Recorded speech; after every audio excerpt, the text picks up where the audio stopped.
Hello दोस्तों, मैं आपकी दोस्त ध्वनि आपका स्वागत करती हूँ अपने YouTube channel Hindi horror diary पर। दोस्तों, आज की कहानी शुरू करने से पहले मैं आपसे कुछ पूछना चाहती हूँ। क्या कोई आत्मा बुलाने से आ जाती है? क्या वो आकर हमें परेशान करती है? और क्या वो आसानी से वापस चली जाती है या नहीं?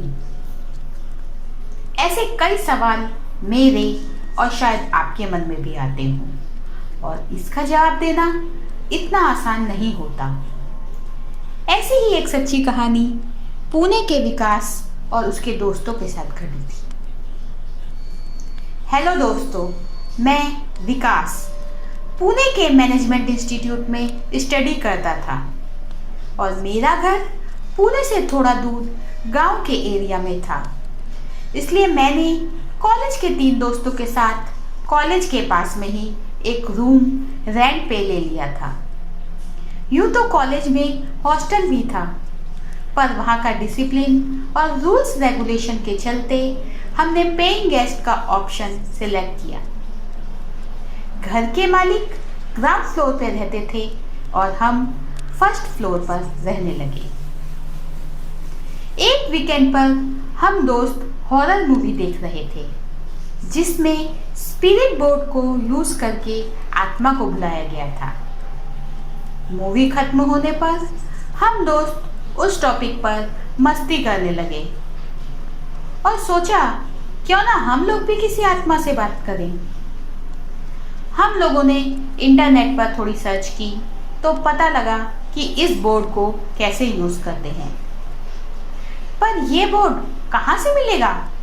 तो थोड़ी और सर्च से पता लगा कि हम घर पे ये बोर्ड ड्रॉ कर सकते हैं।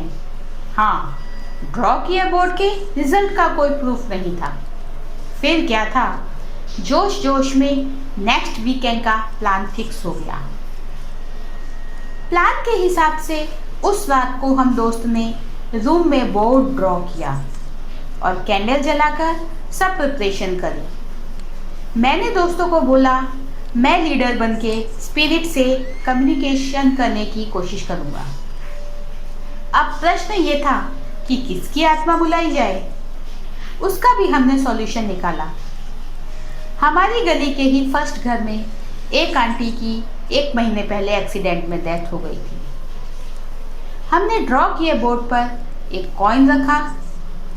अब सभी दोस्तों ने कॉइन पे फिगर रखी और हमने गेम स्टार्ट किया। मैंने उन आंटी की आत्मा को बुलाने का कन्वर्सेशन स्टार्ट किया और उनसे बात करने की कोशिश की। साथ ही उससे यहाँ होने का इशारा करने को कहा। मैंने बहुत कोशिश की, पर ना तो कॉइन पे ज़रा भी मूवमेंट हुई और ना ही हमें कोई आभास हुआ। इतने में अचानक हमें कुछ गिरने की आवाज़ आई और हमारा कंसंट्रेशन टूट गया। इसलिए हम लोग ने कॉइन से फिंगर हटा ली और गेम छोड़कर हंसी मजाक करने लगे। इस घटना के बाद मुझे ऐसा लगता कि दूसरे रूम में या पास ही में कोई और भी मेरे साथ हो, पर हम 4 फ्रेंड थे, उनमें से कोई होगा, ये सोच के मैंने ध्यान नहीं दिया। मेरा ध्यान तब भटका जब एक बार चारों दोस्त मिलकर खाना खा रहे थे तो मैंने एक परछाई को एक रूम से दूसरे रूम में जाते देखा। मेरे होश उड़ गए। साथ ही मेरे दोस्त बोले कि उन्हें भी कुछ दिन से किसी के अपने साथ होने का एहसास होता है। हम डरे हुए थे, पर उस वक्त मुझे लगा शायद मुझे परछाई का भ्रम हुआ। अगले दिन तो मेरे दोस्तों ने भी एक परछाई को चलते हुए देखा और साथ में हंसने की आवाज़ भी थी। अब हम सब इतना डर गए कि नीचे मकान मालिक को बताने गए। पहले तो उसने हम पर बहुत गुस्सा किया कि तुम मेरे घर को बदनाम कर रहे हो, इतने सालों से किराए पर है, कभी किसी को कुछ नहीं दिखाई दिया। पर हम सबको इतना डरा हुआ देख के उसने बोला, चलो मैं तुम्हारे साथ रात में कुछ दिन रहूँगा, जिससे तुम्हारा भ्रम टूट जाए। अगले दिन रात के समय मकान मालिक ऊपर सोने आए तो उन्होंने भी एक लेडी की परछाई को वॉक करते देखा और साथ में हंसने और पायल की आवाज़ें।